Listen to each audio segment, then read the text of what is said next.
Mike. It's nice to see a nice full room of people. That's very, very cool. So, so today, I'm sure most of you signed up on Eventbrite. So today's kind of like an Ableton quick start. So just kind of like a show of hands, who is like a pretty avid live user?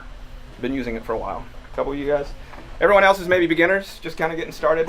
Cool, awesome. So just wanted to get a general feel because I do want to talk about some really cool things for some of the more advanced people, but I also do want to talk about things that will help everybody get started in live and help you guys understand some fundamental concepts in terms of what live is about and how to get the most out of the program. Because that's what it's really all about. I'm really all about the right tool for the right job, and live is that for me in a lot of creative purposes and a lot of production settings. So hopefully I can shed some light on some neat tips and tricks to help you guys get going and starting things right away in live. Sorry, let me go ahead and mute my phone. So once again, my name is Mike. I'm an Ableton Live certified instructor. I've been here in Miami since 2003.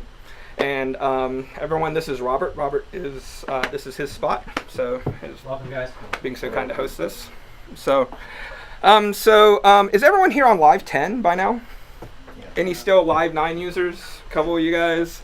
So I am in Live 10, so just so you know, so there's a couple things you may not have if you are on Live 9. If you are still on 9, highly suggest upgrading to 10. It's very, very cool. There's some, maybe get a chance to touch on some of the new features in Live 10. But it's definitely worth the upgrade cost. So just kind of getting started really, really quick. For some of you guys who are new to Live, I'm gonna show of hands, any PC people in here? I got like 1 or 2 PC, but everyone else Mac users. Yes, private. So just kind of, you'll hear me like shout out like shortcuts and stuff like that as I go. But if you use an Apple computer, Command comma is the kind of like the universal preferences. So, and this gets us into the preferences inside of Live. So if you're new to Live, this is the kind of the first and foremost thing that you need to get kind of squared away if you want to start using Live. This is where you're going to configure your audio interface and your MIDI controllers and stuff like that. And if you have a push, any push users out here? Got a couple push users? It's nice. You guys like it? Use it a lot? Sick, right? Just a couple things. Top panel here in the preferences, look and feel. Don't really have too much to talk about other than you can just kind of change the color settings. And one other thing that I do want to mention in here is the zoom. So if any of you guys are kind of like have a little bit of difficulty seeing, you can actually zoom in and out the display, which is really, really nice. And it's also good in the performance setting too. If you have a big giant set and you need to see a lot of clips and see a lot of information on your screen, you can actually zoom it out quite a bit, and it'll give you a lot more screen real estate, especially if you have a laptop with a lower resolution screen. So, and one of the things they did in 10, for any of you graphic people out there, one of the things they did in 10 is all of Live's user interface is now vector based. So when you zoom in really, really far, it looks clean. It doesn't get all chunky and stuff like that. So allows you to zoom the display and you still see everything's pretty nice and clean. So let me get back to 100 and let's look at the audio. So for me, I'm using my Universal Audio Apollo interface. So this is where I set in the input device and output device for this, as well as set up my latency. You guys know what latency is all about? Yes? Kind of know? Who doesn't know what latency is about? Couple of you. So just a real quick thing, latency. So your computers are really fast these days, but they're not instantaneous, right? So one of the things that we do with our computer systems is we create what's called a buffer. And it's just like if you go to YouTube or something and the video has to load a little bit, we load chunks of information in the background and we stitch the video together. Hopefully we can load enough information in the background so the video continuously plays on. Similar concept with a computer and our latency buffer. As our session gets bigger and bigger, it demands more processing power out of our computer, and we can create a buffer to allow our computer to process some of this information. So it allows us to run more plugins, run more instruments, stuff like that. So generally when you start a session and you want your computer to be as responsive as possible, you want to make sure your latency buffer is set relatively low. So when you play things on your keyboard, they feel really responsive and stuff like that. So this is the audio preferences where we would do that. Now, one more quick thing. This is our MIDI tab. So if you have any dedicated live controller, like a push, any APC 40 users, APC 40s, launch pads, You got it all, man, right? But if you have any dedicated live controllers, you'll set them up here in the control surfaces panel. And down here, this is where you have just your kind of regular, if you have something like this little mini MPK, you want to make sure that it shows up here. If you're ever having any trouble with your MIDI controller, it's not working or anything like that, one of the things you have to do is troubleshoot it. One of the things you want to make sure is your MIDI controller is actually showing up in this input ports. So if my MPK wasn't working and it wasn't showing up here, it's maybe like a driver problem or something, maybe it's not connected. So it's definitely not showing up in live. But this is where you configure your MIDI controllers. We'll get into some of that other stuff. But let's kind of get started with some of the cool stuff in live and get going. Now, so most of you guys are using live. Now, who uses the session view?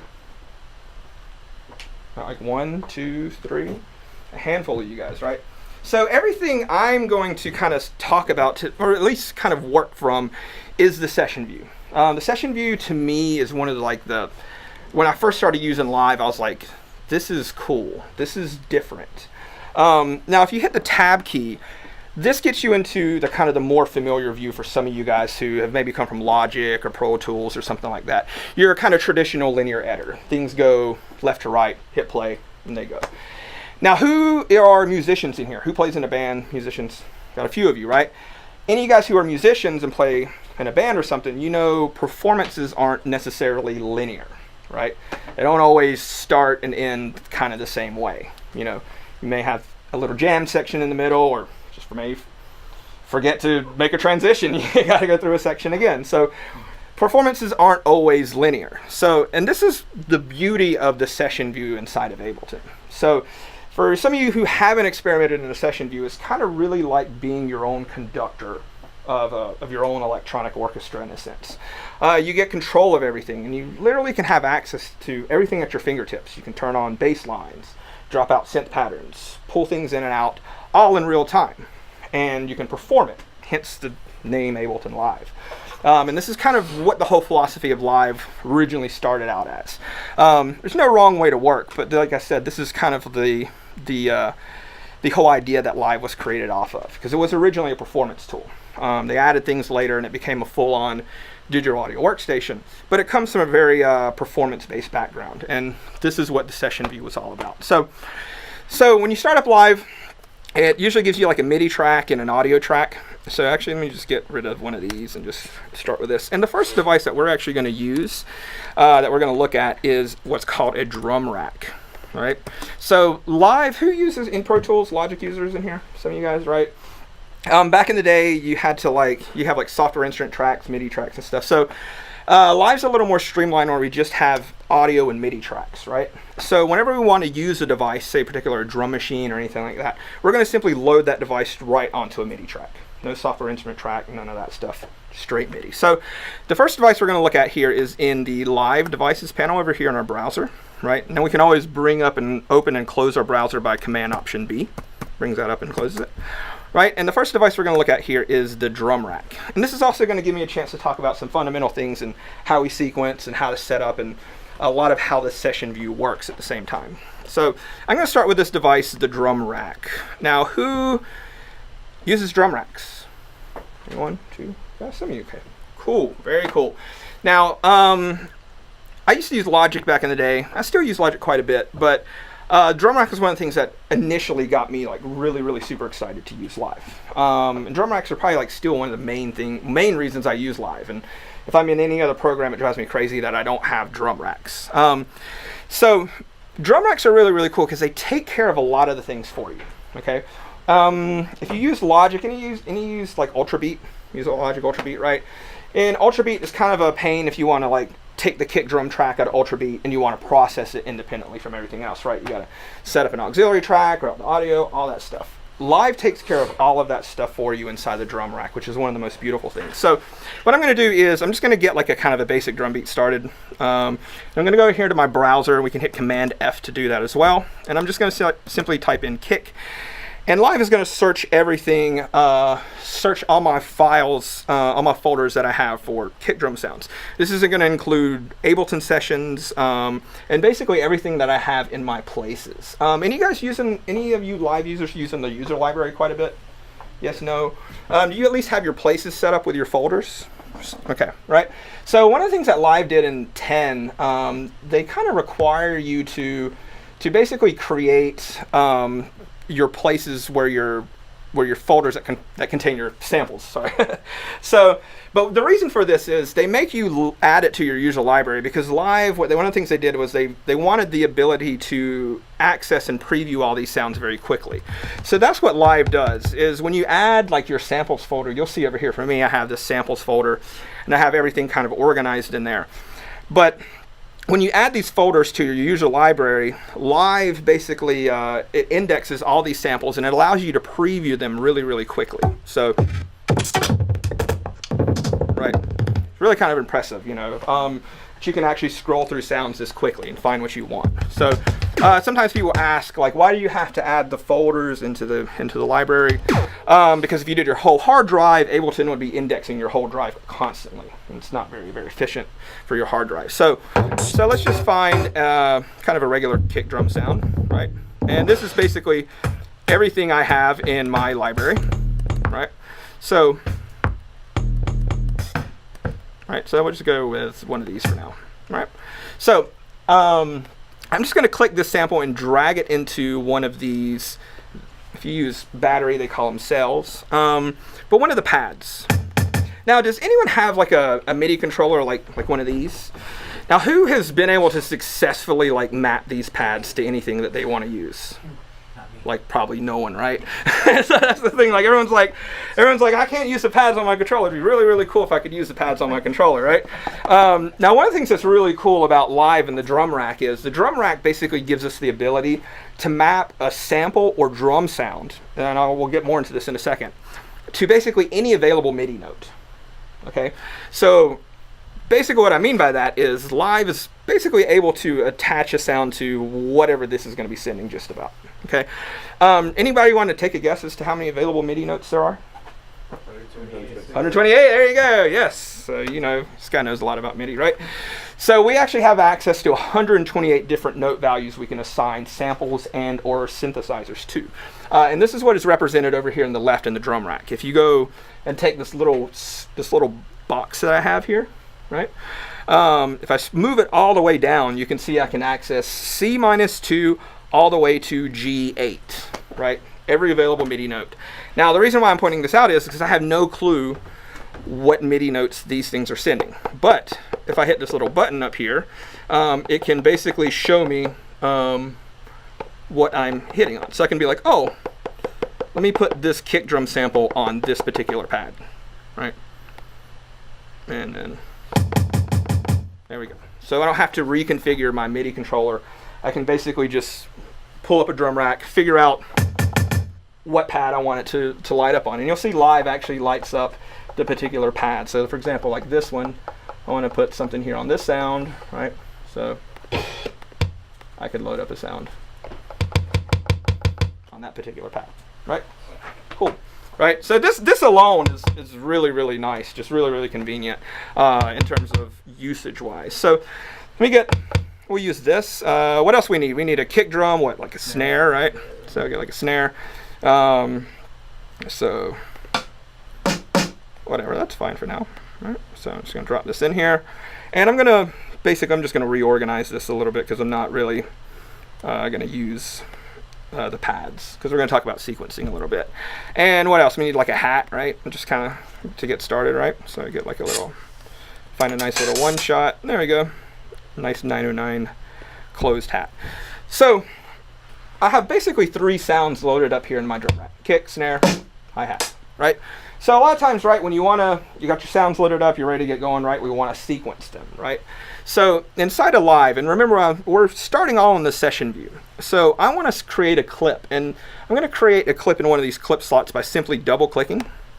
And now I can start sequencing those sounds. Now, one of the most used shortcuts I use in Live is the Shift Tab key, right? So I hold Shift and hit Tab. Look what that does. this switches back and forth between what is called my device view and my clip view. Now this is really kind of convenient, right? So let's say, for example, I start sequencing, you know, I have my hi-hat, right? I want to shift tab over and load like a new sound. I want to start sequencing like a shaker sound. So I can, or let's do an open hat. Drop in an open hat, right?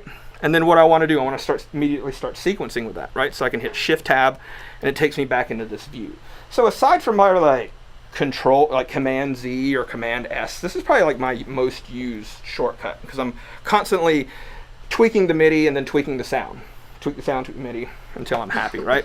So inside of Live, one of the things that's really nice that I like about the MIDI, some people find Live, sometimes they'll find it to be like kind of like remedial looking in some ways, but one of the things you start realizing is it's very clean, and it allows you to basically not have to be overburdened with seeing a lot of things.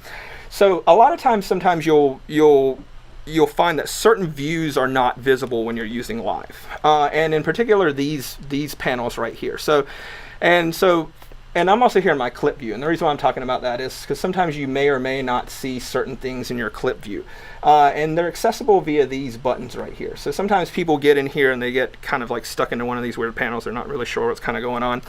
So here inside of Live, we can actually select between kind of our different things that we're seeing inside of the clip. Okay, so now another thing that I like about Live and kind of being like really just kind of stripped down is we don't have a lot of tools. We basically really have a pointer tool and a pencil tool. Right, so our pointer tool is what I use primarily to do most of my editing for everything inside of Live. So when I'm at the pointer tool, I can simply double click and I can create a note. Right, now when I hit play right now with the space bar, you'll notice this isn't playing immediately. Right, and the reason for this is because I actually have to launch this clip. All right, because like I was saying, then like the name implies, this is Ableton Live. So basically, for me to play this clip, I have to do what is called launch it. And I'm going to simply hit this triangle here, the play button. So there is that kick drum that I used. Maybe let's use something like let's get like a 707 or like something like a little less annoying kick drum. There you go. So once again, like, right, so I sequence this kick drum, right? I want to get back over to the drum rack because I want to change the sound, right? So what am I going to hit? Shift tab, right? Right, so I can go over here and I can change this kick drum sound. Now one of the things that's really nice is if you choose a sound and you want to try something different, Live has a really cool feature called the hot swap. Any guys use hot swap? Maybe here and there? So what this allows you to do is in real time swap out different samples. So for example, if I click this button down here in the bottom right of this device, I can swap out different samples, right? So the other thing I'm going to do is I'm going to turn this off because this is my sample preview button. You'll notice it previews the sample as I go through it, but I don't want that to happen because I don't want to hear the sample preview. I just want to hear it in context. So for example, if I hit enter, it should load. Oh, use this sound, this particular sound, right? Oh, sorry, I'm on the wrong sample here. This is the sample I'm using. So let me launch this and try a different kick drum sample. Right. And I can hit enter, and it loads that in, and I can hear that sample in context of what I'm using. Right. So maybe we can try. There we go. Right. So if I like that, I hit escape, and it basically holds that in there, and I'm free to kind of move on. Right. So that's a little better, right? So let's go back, Shift Tab. I want to get the snare drum going, right? So let's put a snare.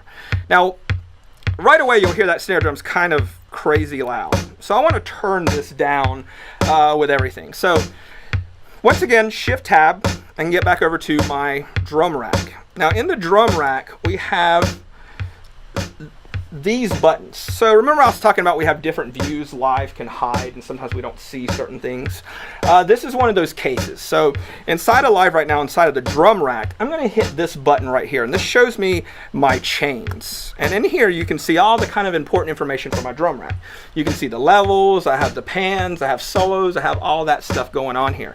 Now this is really cool, but there's actually a better view because I find this to be like a little bit cramped. You know, especially down here in the bottom of this view, it's a little bit tight.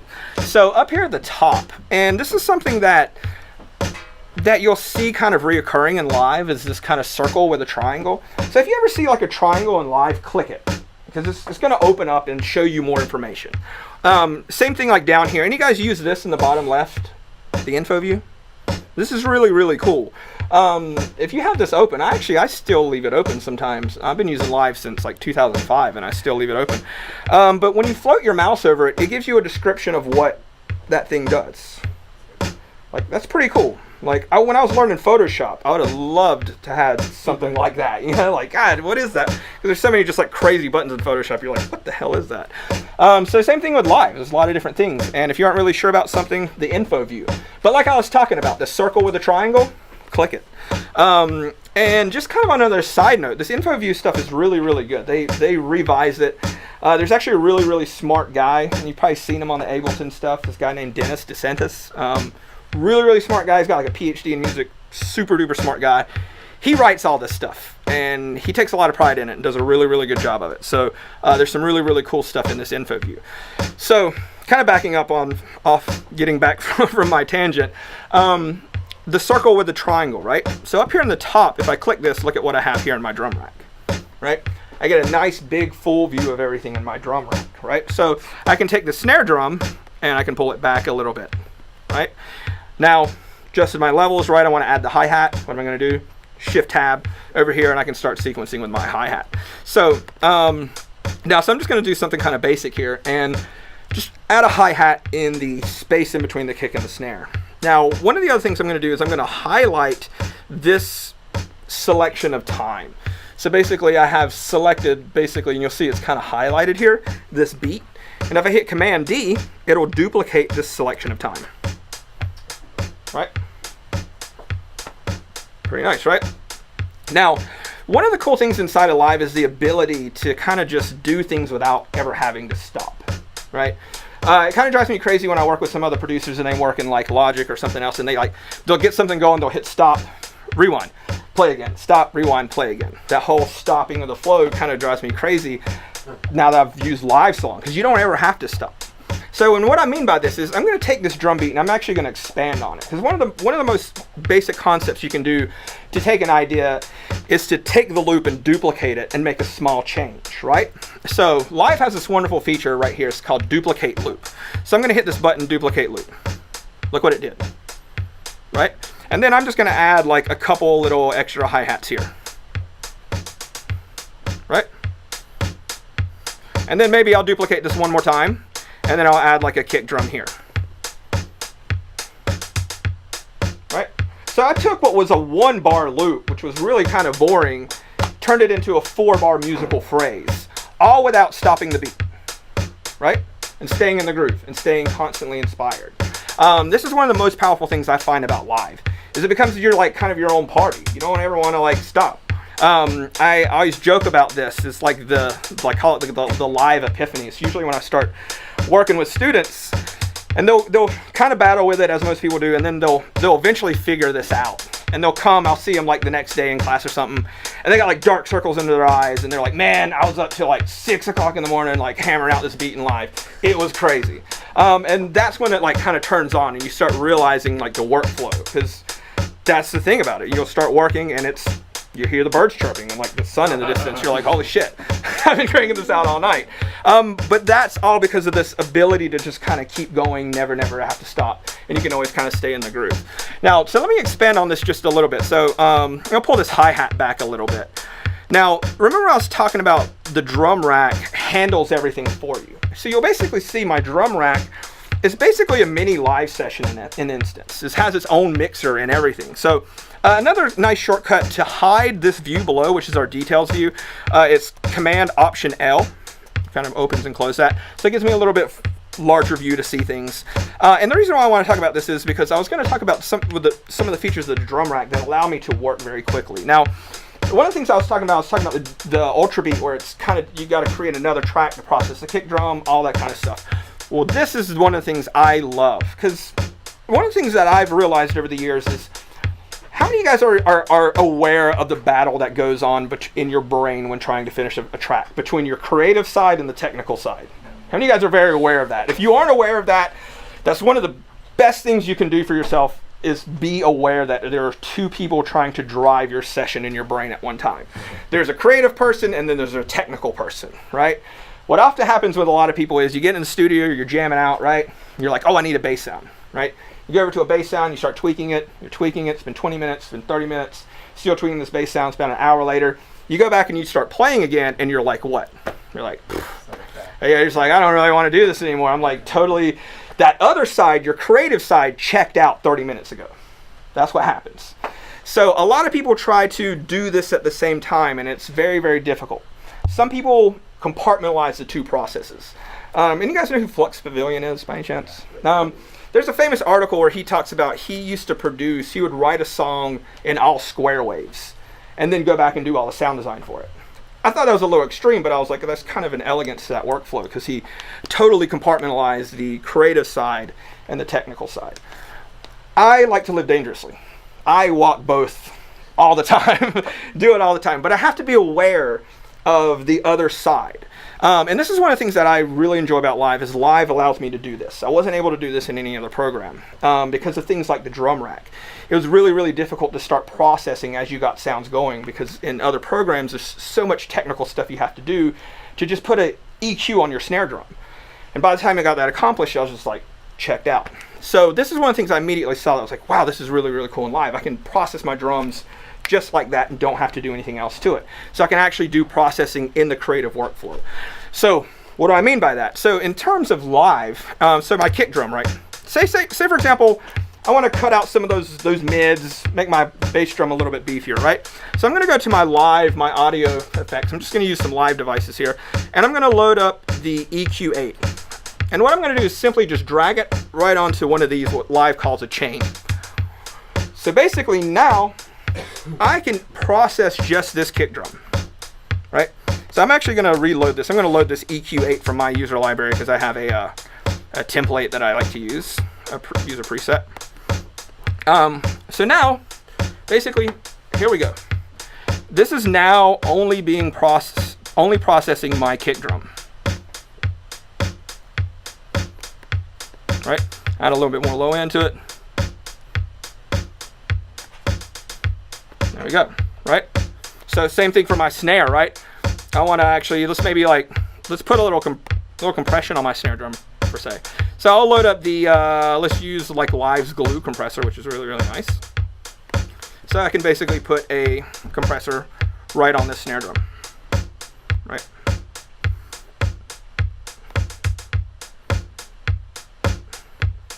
And then maybe a little bit of EQ on it as well, right?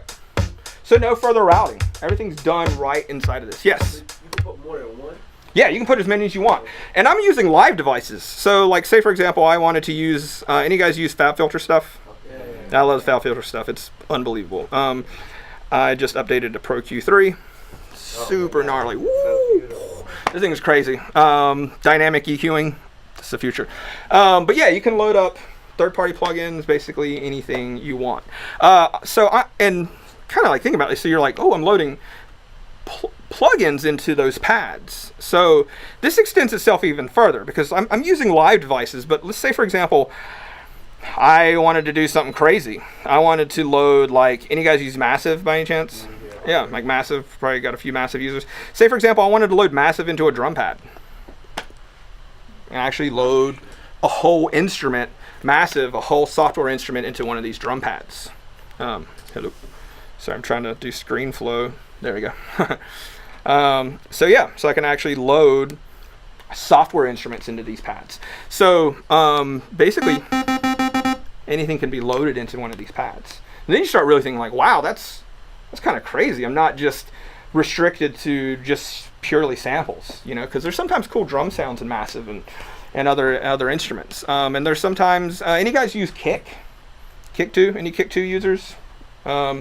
Just on a side note, this is if you do like any electronic music or anything like that, this is the bee's knees. It's a plug-in that does kick drums. Really, really awesome. Allows you to tune your kick drum, but it's a synth. So I can just load that right directly into my drum rack and then process it like anything else. So Super, super, super powerful, the drum rack. Now, what else is really, really cool, and just kind of like one other quick thing here. You guys know what sends and returns are? Right? So sends and returns we use for all our time-based effects, like delays, reverbs, and stuff like that, too. So we actually have facility for this inside of our drum rack as well. Remember I was talking about those hidden panels and stuff. So whenever I bring up these chains, right, you'll see I basically get this I/O and the S and the R. So the S and R for what? Send and return systems, right? So you'll see the S is actually grayed out right now, but I'm going to hit the R, and it says drop audio effects here, right? So I'm going to go to the audio effects, and let's just use a reverb, right? Drop a reverb in there. And since this is on a send and return, I just want to make sure this reverb is set to 100%. But now, if I want to add a little bit of reverb, say, to my snare drum, right? Once again, those hidden panels, right? I have my sends and returns. So if this isn't open, I'm not going to see them here. But if I open up my sends and returns here, right, I can add reverb to the snare drum by simply turning up the send. Now, this is kind of, I've got a few things going on, right? I got like compression, I got EQ, I've got reverb, quite a few things going on in my drum rack, right? But watch what happens. Like if I click this button again, right? Everything's contained into one nice track, right? Something really, really refreshing about that, right? Like when I look at a lot of people's other sessions, and you'll see there's like 14 tracks just for drums. Like that's crazy to me. That's just like, I get like, I've been doing this a while, but just thinking about that many just drum tracks is kind of like a headache to me, and just having to edit and worry about all that stuff. This is really, really great because it keeps everything, you know, in one nice track, and then if I need to, I can open up, expand, and I can get deep down in there and start doing some crazy stuff. And as soon as I'm ready, I can collapse this, and it's back to being just one stereo group in my session, right? Super, super clean. So this is one of the things, like I was saying, that helps me kind of stay organized, keeps my creative workflow clear, and allows me to be as efficient as possible. And at the same time, do those things that I was talking about. Do the technical stuff and the creative stuff at the same time without taking up too much time on either side and letting my brain check out of things and staying on task. So pretty cool. Any questions? Right. So the drum rack, right? So I basically got this kind of going. So I got kind of like a little bit of a basic idea going here with my drum rack, right? So let's take a look a little bit here at the session view, because, you know, you're like, okay, I got one beat. So what? So what's this kind of this session view thing a little bit about? So now, in terms of starting the beat, right? I probably wouldn't, you know, starting a track, I wouldn't start with the full beat, right? I'd probably the kick drum, bring snare and stuff, like all that stuff in. So this is what the clips are all about. So what I'm going to do is I'm going to hold the Option key, and I'm going to drag this down a couple times. I'm just going to make a couple copies of this clip. So in the first one, I'm going to do kind of like I said. I'm going to basically, let's just start with the kick drum, right? And in this next clip, let's take out the hats, and in the last one, I'm going to have like the full beat. So what this allows me to do, especially if you have one of the grid controllers, it allows you to bring this stuff in as you see fit. Now, I work with songwriters a bit and MCs and stuff, and this is actually one of the things I really, really enjoy because, you know, I don't know, 70% of the time people are going to do 16 bars, but sometimes people don't. Sometimes people want to do something a little longer. So this is one of the refreshing things I like about working with a songwriter inside of Live in the session view, is they can just be kind of grooving, and I can be like, okay, next section, right? Be like, okay, you're ready to fill it? Okay, let's hit the chorus. Hit the chorus now. Right? So I can kind of, in real time, vibe things out. Set the pace for the track and feel how, you know, kind of in a sense, jam it out a little bit. So, right? So these are my 3 different patterns here with doing drums. So let's take a look at a couple other devices. Let's get a couple other things going. Let's get maybe like a piano going. And it'll allow me to show you guys a couple of neat tricks in terms of sequencing chords and melodies, and some neat tricks that Live has up its sleeve for that type of stuff. So who here is like produces but doesn't really know anything about music, like theory and stuff like that? Any of those people? A few of us? Yeah, some of us. Who is? Are all of us musicians in here? Somewhat? Yeah, I've been playing music for a while. So a lot of us have some music theory background. Okay, so now what I'm going to show you is kind of a neat thing, and this is kind of a neat workflow for even you snobby music people, a way to work. So, and I use it too. So I like to think of myself sometimes as a snobby music person, but I like to do things kind of unconventional as well.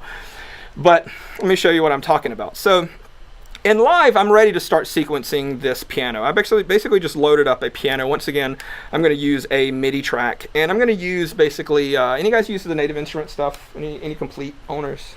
Right. I use Contact for a lot of my sounds. I have this Steinway piano that I use from a company called Ableton. They make really, really nice stuff.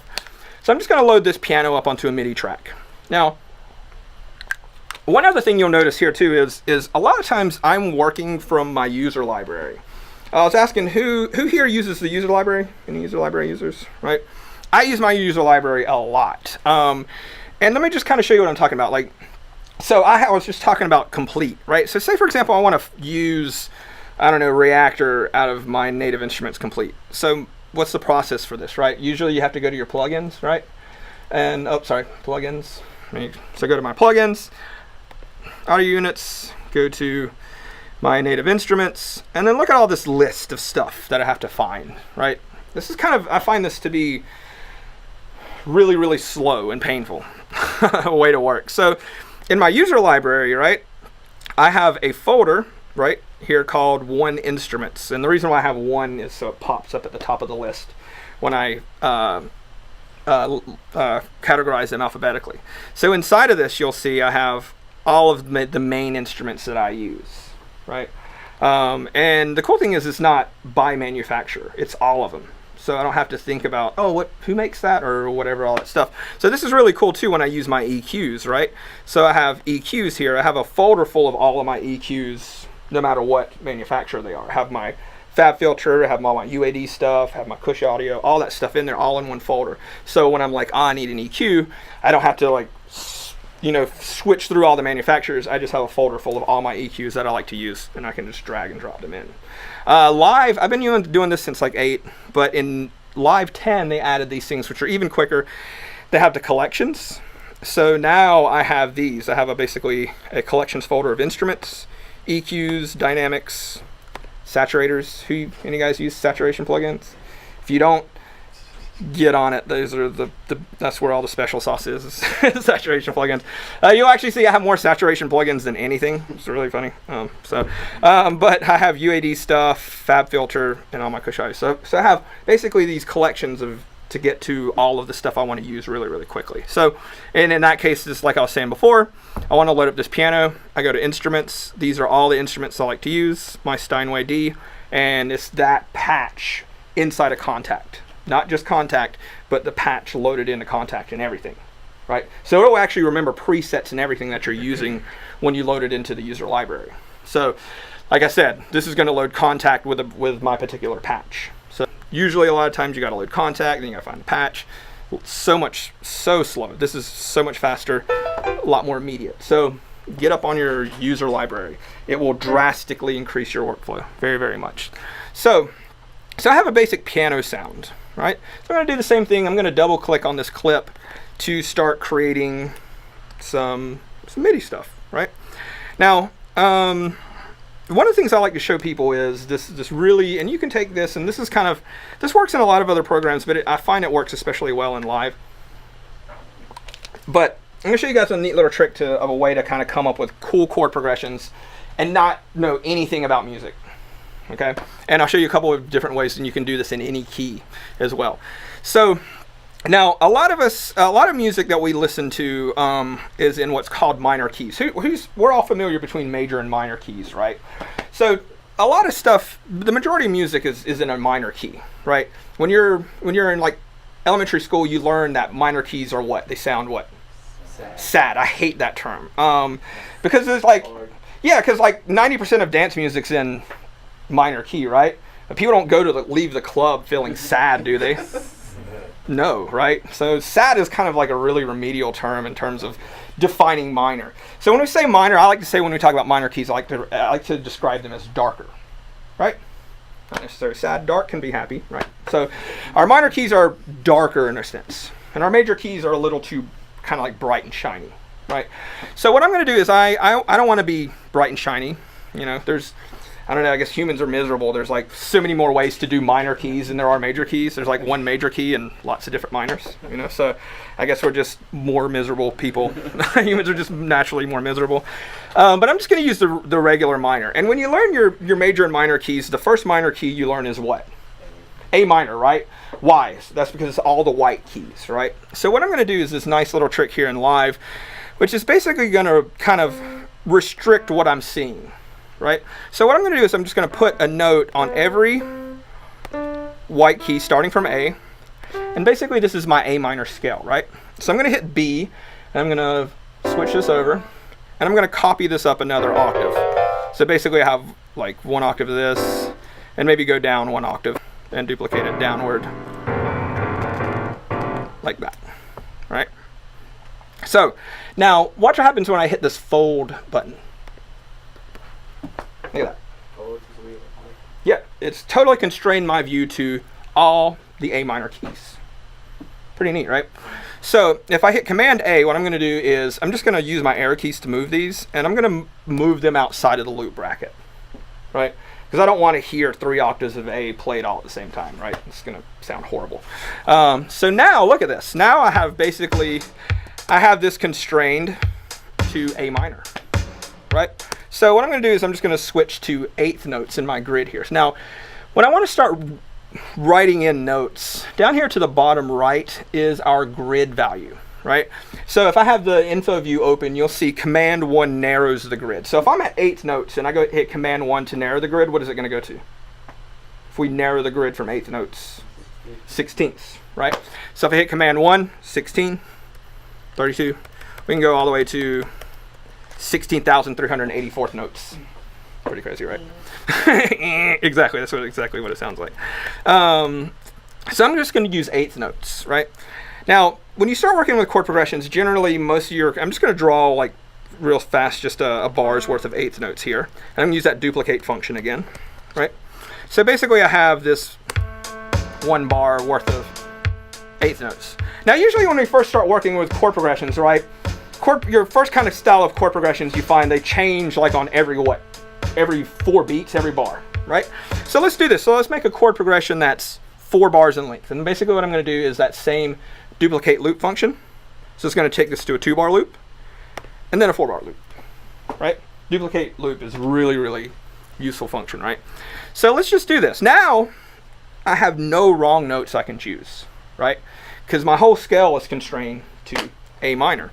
So what I'm going to do is I'm just going to start with this bottom note, right? And I'm going to move it, I don't know, here. I don't know, let's move this one here. And let's move this one, I don't know, here.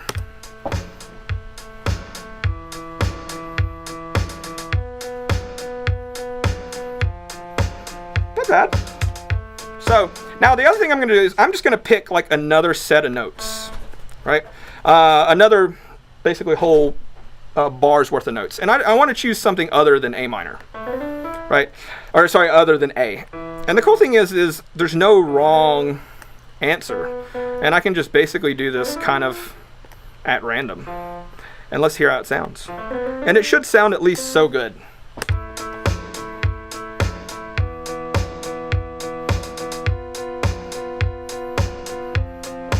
Not bad. So let's add one more set of notes to these guys, right? Yep, exactly. So let's choose like another one, and like I said, since my scale is constrained, there's really no wrong notes. It may not sound what I like.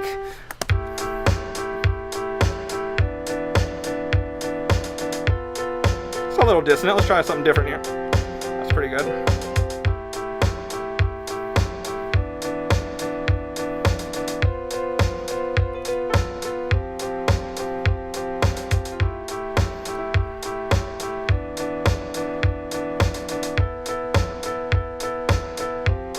Not too bad, right? So, and I can just move around the notes freely until I find something that kind of resonates with me a little bit. Let me try this one. There you go, that's a little better, I think. Right? So, bad. You know, I could fool around with this a little bit more, maybe try a different note here.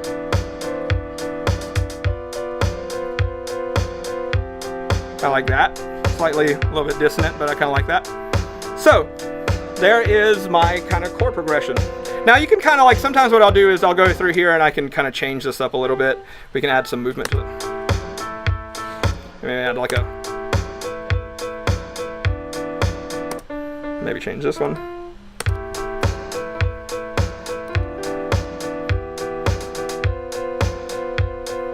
So maybe you change this one. See that?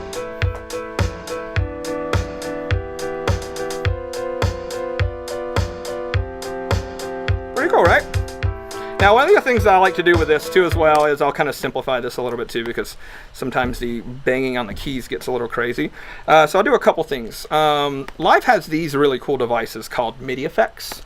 And this sounds a little overbearing because it's literally the same velocity played all the time. So what I'm going to do is load this device called Velocity here onto this contact track. And I'm going to use this parameter right here that basically randomizes the velocities a little bit.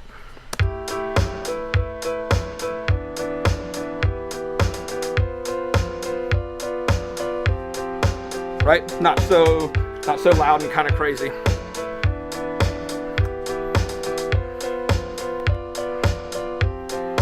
All right. So one other thing I like to do here is I'm just going to take this and I duplicate it, and I'm going to delete these repeats. So do something like this. So every time the notes change, I'm going to leave it all. And this is going to allow me to show you guys one more really cool function that Live has, right? So if I highlight all these notes, right? Over here we have this nice function called legato. Now if I hit legato button, look what it does. Takes all those notes, moves them outward.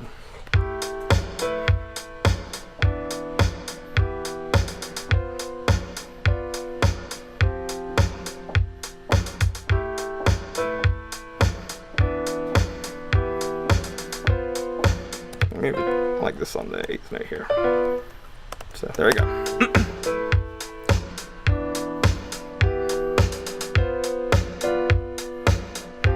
Right? Sounds nice, right? Just totally randomly chose those notes and it worked out pretty well. Does it gotta have a quick key? No, unfortunately it doesn't. Yes? Legato in the audio function, what does that do? Legato is, there's also legato in clips and audio. It is this legato. What this does is it takes the play position of the previous clip. So for example, if I hit play right here, and I have both of these clips with the legato launch feature. So the legato launch in the launch clip. Remember, these are these different hidden views here. But in the launch view for your clips, there's a legato mode here. And what this does is, like I was saying, it takes the play position of the previous clip. Now, typically when you have clips selected here in the session view, whenever you launch a clip, it starts at the beginning of the clip. So for example, if I launch this, and then I launch this, here it started at the beginning of the clip. So it started the chord progression over again. So if I have both of these selected and I put this into legato mode, if I start this clip, right, the top clip, and I wait to get bar 3, and I'll launch the second clip will start at bar 3 inside of the clip. So it doesn't restart the chord progression over again. So let's listen to that.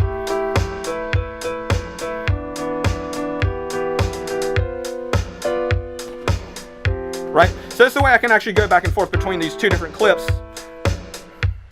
And actually go back and forth, like I was saying, go back and forth between these two different clips.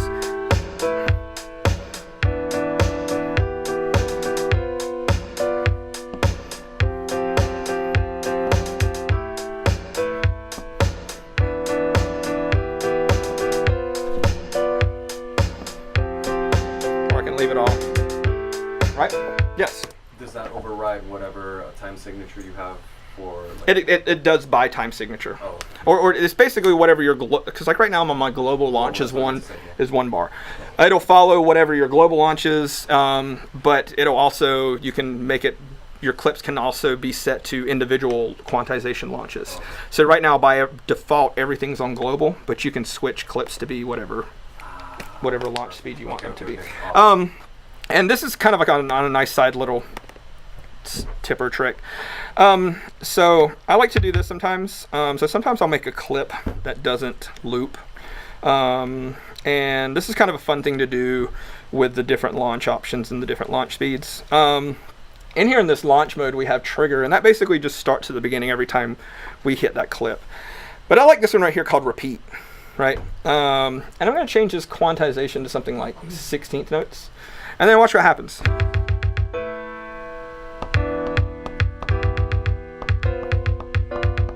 Right? So basically, since I have it not looped, it just basically plays a clip and stops. So maybe I'll do like have one on my snare, and then have one on this hat. So basically I have, right? So I have these clips on repeat. I can fire them and they'll repeat.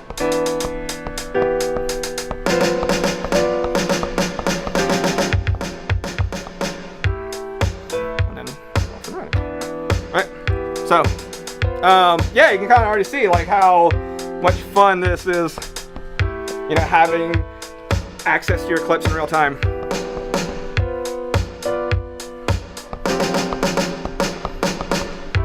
Right. So, now, any questions, comments, concerns? Oh, cool. So, so yeah, that was a good question with the legato. Yes. Can you switch, like if it's on 16, is there something you can make it so it switches to like triplets or something, and then like you'd have to create another clip. So for example, like this hi-hat here, I'd create this one in 16ths, and then this one I could do like 16th triplets. Nice. Or make it like 30 seconds, you know, keep kind of trapping.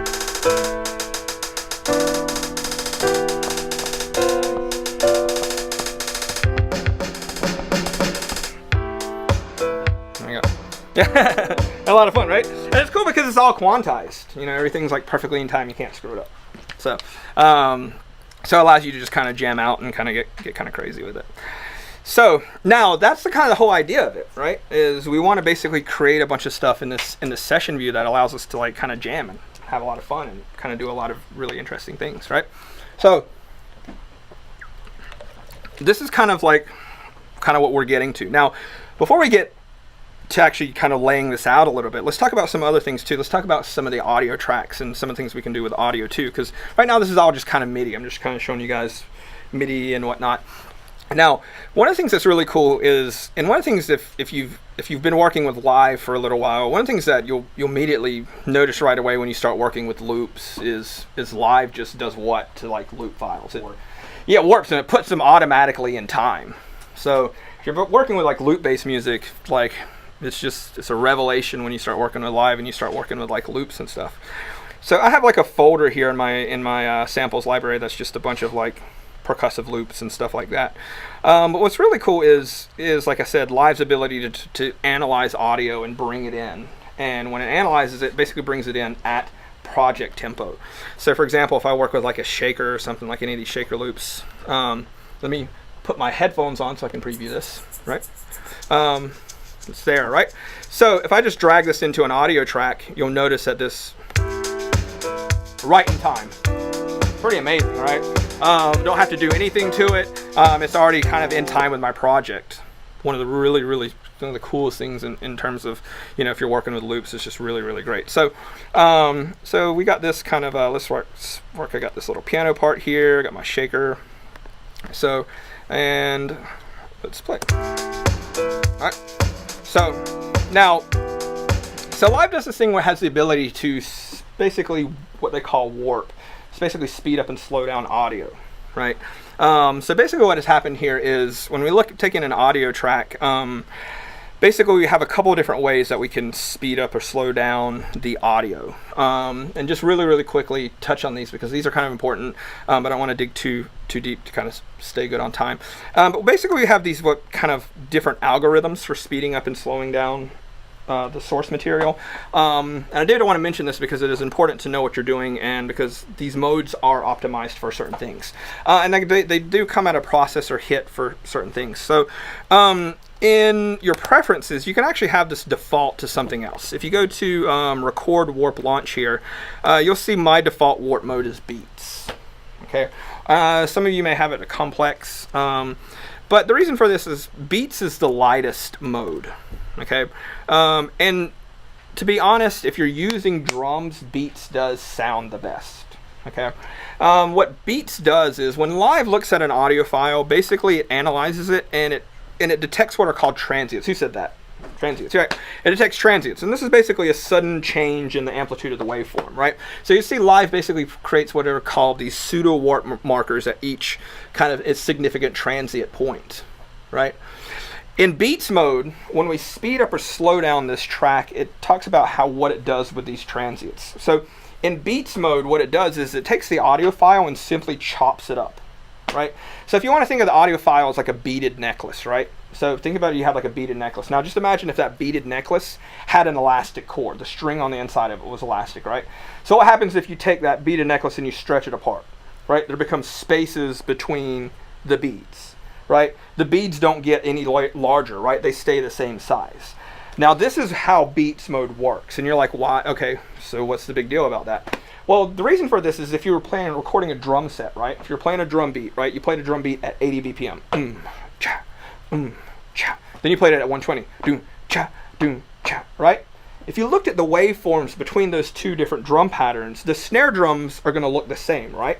Because whether you're playing the beat at 80 or 120, when you hit the snare drum, it's going to make basically the same sound regardless. So if I load up this drum set pattern, right? Now, and I put it to beat. So if I load up this drum set pattern, right? And I put it to beat. So if I load up this drum set pattern, right? And I put it to beat, right? Play it at 80 versus 120, there's going to be more recorded time in between those, right? Because there's going to be the decay of the bass that goes all the way across. So there are instances where you do want to stretch out the whole waveform and not just keep it chopped up into chunks. Does that make sense? Yeah. Right? So this is what's happening in Beats mode. Now, Beats mode doesn't. Let me actually load up like a drum set pattern. I think I actually have some drum set patterns in here, and you can actually hear this. So if I load up this drum set pattern, right, and I put it to Beats mode. Now, one of the things, if you look at this audio clip here, you'll see warp, and it says seg BPM. This is actually the BPM that Live analyzes clip to be. Live thinks this clip is at 98 BPM, which is pretty right. So if I take this clip and let me solo this clip, play it. Right, I'm playing faster, so it's not really that big of a deal. If I start to slow this down, this is where things start getting a little difficult for Live, or things start happening. Now, what I'm going to do is just slow this down, but also if I'm in Beats mode, there's this other thing right here. This is what Live does to prevent things from getting weird or fixing things. Now, remember I was talking about that beaded necklace? If you stretch it apart, right, there becomes gaps in it, right? So Live by default tries to fill in that gap that would exist if you slow down that clip and spread them apart, right? So what it does is in this mode, it takes the last like few milliseconds of that clip. So if we're looking at this clip here, between these transient points, it'll loop like the last little bit of this. So, and we can actually hear this if I turn this up and slow down the clip slower than its segment BPM. Let me slow it down a little bit more. Hear that? That's it looping that last little segment of audio to fill in that space. Now, if I turn it to this mode right here, right, where it doesn't fill in that space, you will hear that drop in the audio that I was talking about. Right. So this is what Beats mode is doing. It's basically just chopping up that clip into chunks. And it leaves that. Yeah, ping pong mode. So it leaves that gap in there. But one of the things that's really cool is, and I like this I kind of do like this Beats mode because it has this other parameter, which is kind of neat. If you do like this, say I liked it like this, but I wanted to. So if I load up this drum set pattern, right, right here, and I put it to beat envelope fade on that section of the audio. So if you imagine if this is one little chunk of the audio, it basically fades it out towards the end. So if I turn this down. Yeah, it's more kind of gated. So, and this is really kind of useful for things like shaker loops. So for example, let me go back up to this tempo and let me play my shaker loop. Right? So I'm going to put it back to this mode, right? And then I'm going to pull down this envelope. Kind of neat, right? Really, really tighten up that shaker loop. As opposed to too much. tighten it up, really kind of nice. So one other nice little tip, if you're working with loops, and loops are great because it's kind of silly to like set up a mic and do all this stuff for just a shaker loop sometimes, right? So it's kind of useful to use a loop. But one of the things that we can do with loops and get kind of some extra mileage out of them, which is a simple, really kind of simple thing, is we can move the start point of this, right? So just imagine if I move the start point. So let's listen to it now. Right? Let's move the start point off by 2/16 or an eighth note. Now listen to it. Right? Now the accents are on the and, right? As opposed to on the downbeat. Right? So just a simple moving of that. Right? Now, one of the other really cool things in terms of live and audio is the ability to further warp this piece of audio, right? Now you'll hear it's in time, but it's not played perfectly in time, right? It's a little bit loose because it's a real loop, right? It's a real shaker loop, right? So if I go in here and I highlight all of this stuff, right? And I go Command Shift U, I can choose a value to quantize all these transients to. So if I choose something like a 16th note, hit OK, look what happens.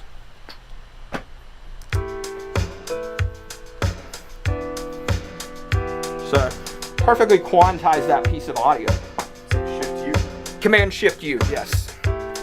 So now that clip is perfectly in time. So, and you can do this with recorded audio. So if you play a guitar part, something like that, you can actually quantize your performance, quantize audio. Pretty cool. All right. So the warp modes. Now, when we do use, like, say for example, if I was using some other instruments, samples and stuff like that, let's just kind of talk about that really fast, about kind of how that sounds with some of these other sounds. So let me find like just a, I don't know, like a bass loop or something here. I don't know. Here's something. This happens to be kind of roughly in our same key, so maybe we'll try that. Oh, I didn't mean to do that. So this is kind of roughly in our same key. So for example here, if I play this clip, right, I don't want this in beats mode now because this is a bass clip, right? It's going to sound weird because I'm actually, especially since I'm slower than its original BPM. So if we listen to it, we may hear some kind of weird things go on.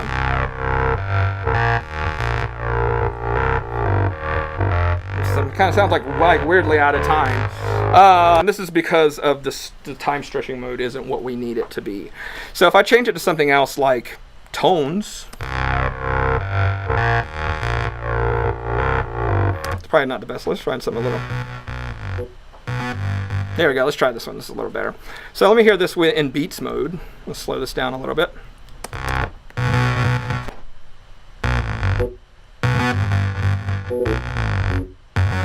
Things get kind of messy, right? So if I put this into tones, immediately starts to make sense a little bit. Okay. Now, one thing worth noting is my CPU is a little bit high because I'm actually screencasting. I'm actually recording the screen right now, but they do come at, the different warp modes do come at processor hits. Come at a cost to your processor, I should say. And that's one of the reasons why I leave it on beats mode. Beats mode is the lightest in terms of your processor, right? As you go down, these take more processor power to do, okay? And that's kind of why I guess they're arranged in this kind of order. So beats mode is for percussive stuff. Tones is for typically monophonic stuff. So anything you're kind of like playing with like one melody, like your voice is a monophonic instrument. What's another monophonic instrument? Trumpet, saxophone, basically any instrument that plays one note at a time. So you'd probably try to stick to tones. Texture is more for kind of more noisier sounds, or polyphonic instruments. Anything that's going to play more than one note at a time. Now pads or ambience? Well, pads, if your pad is, generally you play your chords in your pads. Okay. So yeah. So basically anything that's kind of thicker, lots of different stuff going on, more complex audio material. And then there's repitch, which you guys know what repitch does? Basically repitch works like a turntable. If you speed up or slow down the pitch, adjust with it as well. So if you want to do turntable effects, like slow down effects, you can do it in repitch mode. And then lastly, there's these two complex modes. Complex mode was originally developed for DJing purposes, for whole song material. So if you want to speed up and slow down a whole song, complex mode is optimized for that. I believe in 9, they added this Complex Pro, which is kind of like studio mode, where, you know, in a live situation, you're very, very concerned with how much processor you're using. Because, right, you don't want to be killing your processor in a live situation, like running the risk of your computer crashing, right? So you want to keep things light. But in the studio, you know, you're kind of pushing your computer more because you're not having to do stuff in real time. You're just processing things. So if you're taking like vocal samples, stretching them, doing all sorts of weird stuff, some kind of experimental stuff, Complex Pro is kind of the way to go. But also keep in mind that if you get lots and lots and lots of samples at Complex Pro, it can start to come as a hit to your CPU. So this is why, you know, I, in my preferences, have mine set to the default warp mode as beats. So because, yeah, you can, if you get like, you know, a bunch of audio clips loaded up there all at Complex Pro, it can start to tax your CPU a little bit, you know. Whereas if they were all automatically loaded in beats mode, it wouldn't be so taxing on your session. So, so these are our audio, with the audio stuff. All right. So let's take this out of here. Okay. So now I got a couple of things going on here, right? You know, this is kind of I got like a shaker, got like a keyboard part, got like a drum beat, right? So I want to get this into the arrangement view, right? Because right now, as it is, it's just kind of loops, it just kind of runs, right? You know, as cool as this is, you can't really turn this into a recording per se. You know, you have to play it all in real time. So this is where we'll get into the other view, which is the arrangement view. And this is a review where most people feel kind of warm and fuzzy about, and they're like, okay, you know, it's kind of funny because a lot of people don't use this session view, and I, like I said, I find this to be the most amazing part of live, because it's kind of like, who here took like a writing class in college, and you guys had to do a research paper recently? Yes, some of you guys, yeah, maybe not, maybe, yeah, but if you go to college, you write a research paper. One of the things you do when you write a research paper is you do what? You got to create a what? An outline, right? Outline. Now this is something that people should do when they're writing music, is basically create an outline for your track, and a lot of people don't. And this is what's beautiful about the session view, is it allows us to basically outline our track. So basically kind of like how this works is these scenes become basically sections of my song, right? So remember here in this first section of the beat, right, I have basically just a kick, right? So maybe I'll start with my kick and my shaker, right? And actually, and then maybe when we'll bring in the chords, right, we'll change to this, right? And then I'll copy this down, right? Actually, let's use this kind of more, the 8th note version of this, right? And what I'm using over here is, you'll notice, if you're not kind of familiar so much with the session view, is these are called scenes. So if I look, you'll see there's like a white line that goes all the way across, and this is kind of showing me what's going to happen when I click this play button over here. It's going to play all of these particular clips. So let me take these shakers and actually bring them down, because I don't want that other loop there, and I want, oh, let me move these out of the way. Those are my stutter clips. I don't want those. And this is my full beat. Here we go. So now on another side note, just organizational wise, you know, if I want to make sure that, so I know that these are kind of like special clips that I created here, I can right click and I can recolor these clips. And also, as well as Command R, you can rename anything inside of Live. So if I want to rename these clips in particular, or rename this track so I know that this is basically my piano track, Command R, piano. There we go. Right? So these are my sections of my song. So for example, like this is my intro, right? Right? And then this next section can be like, my first verse. And then here, this could be like my pre-chorus, once I get the hi-hats going and the pianos or something. And then once we get like full beat, this could be basically like my chorus per se. Now you can also rename these sections in your scenes too as well. So rename, I could call this like intro 1, if I know how to spell intro correctly. Intor. And then this could be, like I was saying, this could be basically verse, and then basically rename this one to call this one chorus. Right.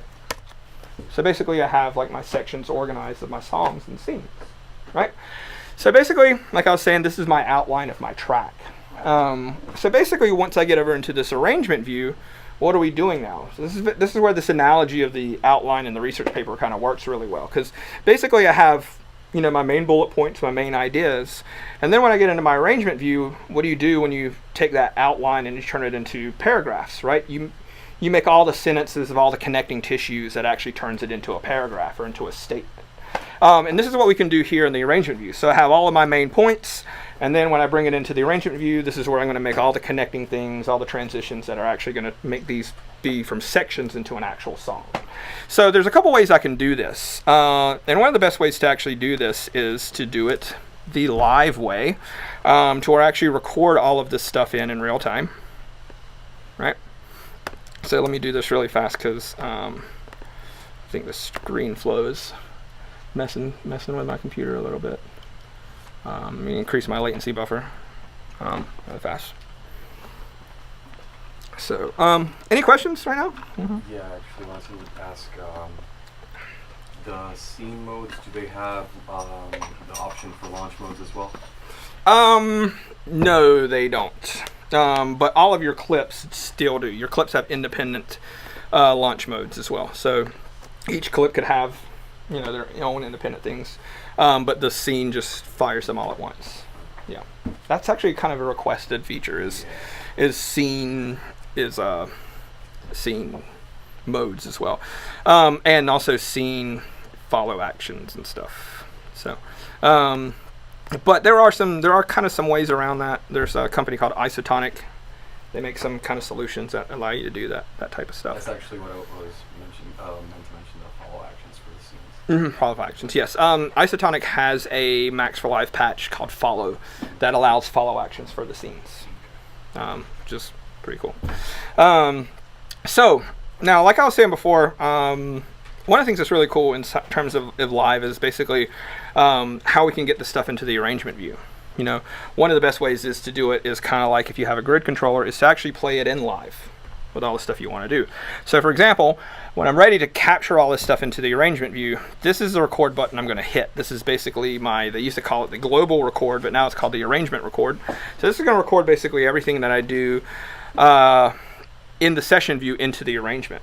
So for example, this is one of the things that makes it really handy to have a grid controller, because basically the grid controller gives me this view, right? It gives me the session view on my controller while I'm basically recording all of this into my arrangement view. So for example, if I cue this up right from the beginning and I hit the record button, you'll see it's starting to record basically all of what I have, basically what's playing in the session view, into the arrangement view. Right? Right, so there it goes. Now remember those little drum pad things, those like little repeats that I had? It'll actually record all that stuff too.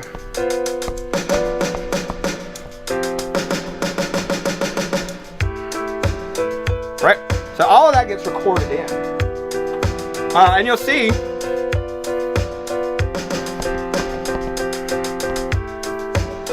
all gets recorded in there. So now the cool thing is we can always go back and edit it if I mess up.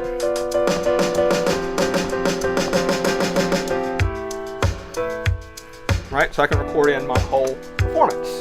So let's hit stop, and then you'll see basically everything is in there. Now, when I hit play again, you'll hear it's not doing what's going on in my arrangement, right? That's not how I started this, right? And you'll also notice that all of this stuff is kind of grayed out a little bit. And this is because we need to hit this button right here, which is called our back to arrangement button. Now, this is kind of one of the things that's a little bit confusing, and one of the reasons why people run scared when they start using the session view is because they don't understand how both of these views work in tandem with each other. Okay, but hopefully I'll clear that up for you right now. So when I hit this back to arrange button, you'll see everything gets colored in, and now it's going to start playing everything as I just performed it in. Okay, now the kind of fundamental idea of this is basically each track is like a musician, right? A musician can only play one part at a time, right? So in this case, each track can play a clip from either the arrangement view or the session view, but it can't play clips back from both views at the same time, right? This drum track can't play this clip and this clip at the same time. Make sense? It's kind of either or. And you're like, well, what the hell would I want that? Well, the reason you'd want that is, say for example, you wanted to try like a different drum beat, right? Say you wanted to go like a little bit island with this, right? Right. I want to try like a little different beat with this, right? So in my arrangement here, I could be playing, right? And be like, well, I wonder what it sounds like in this next section with a different beat.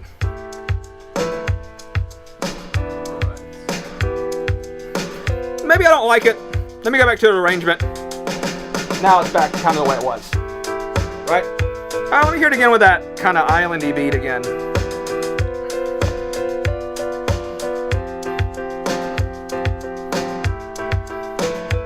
Right?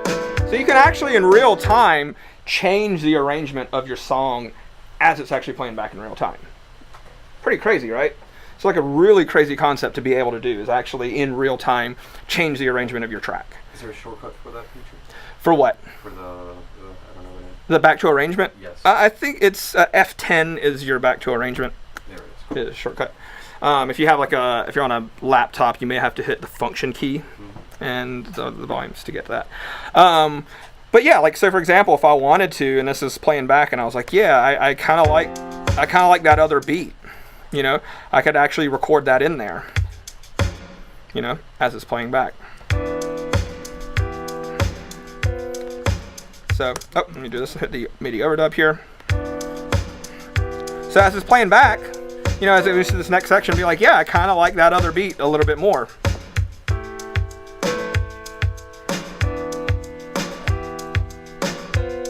And you'll see it's basically replacing the other stuff that I had.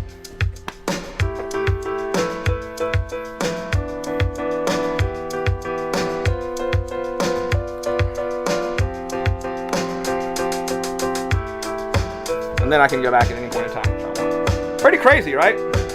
Like, to do this in other DAWs, it's like quite a bit of work to just try out different ideas, like on the fly. It's really, really cool, really, really refreshing thing to be able to do, to just try out different stuff on the fly. Just literally change your arrangement as the track is playing around. Try out different things, try out different loops, all in real time. So, yeah, so let me move this back. So now one of the couple things, just a couple other fundamental concepts which can be kind of confusing for people when you first start using Live.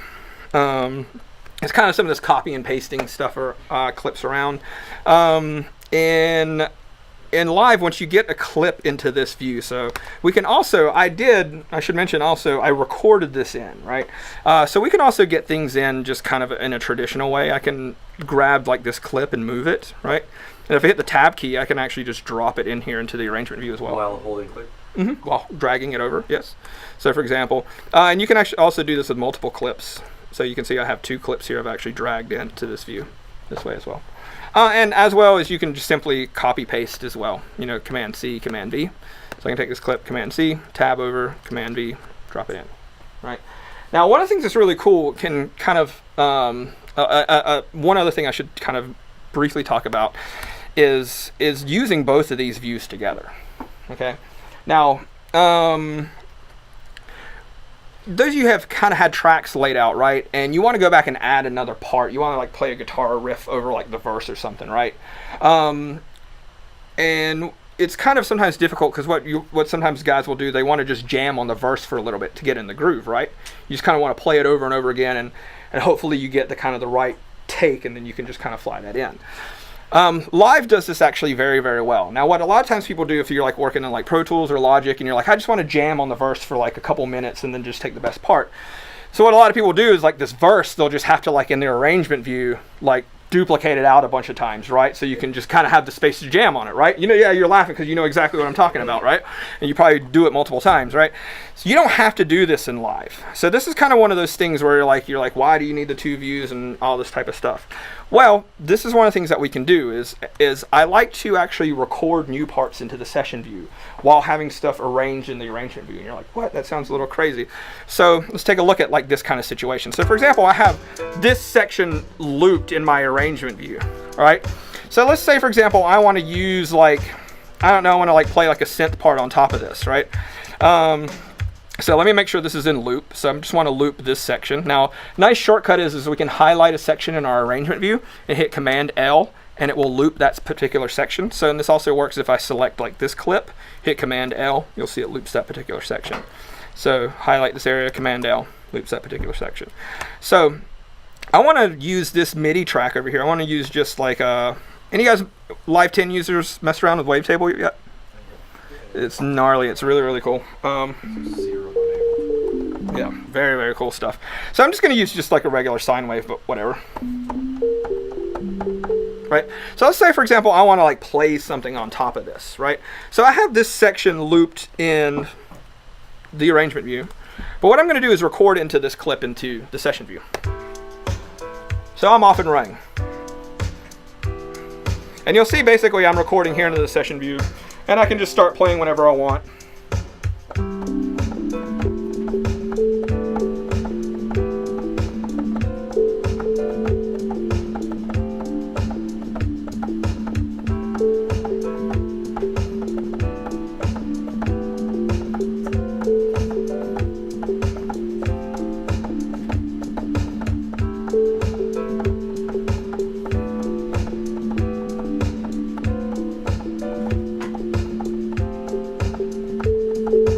Right? So let's say, for example, I was happiest with that last like little 4-bar take I did of this. So what we can do is, so let me take this clip, I'm going to copy it, and I'm going to paste it into this view. Right? So you can see it gets all this crazy stuff, right? And this is kind of a little bit crazy. So what I'm going to do in this clip now, in the clip editor down here, is I'm going to highlight 4 bars, right? And I'm going to loop these 4 bars, right? So now watch what happens to this clip in the background. See that? See how the whole clip is blank now? Right? Now, watch what happens if I move this loop brace to the next 4 bars. Let me move this down here so you can see this. And let me just take this so we can, this is a little more obvious. So if I do this, right? And then I move this, look what's happening. So take 1, take 2, take 3. Pretty cool, right? Thank you.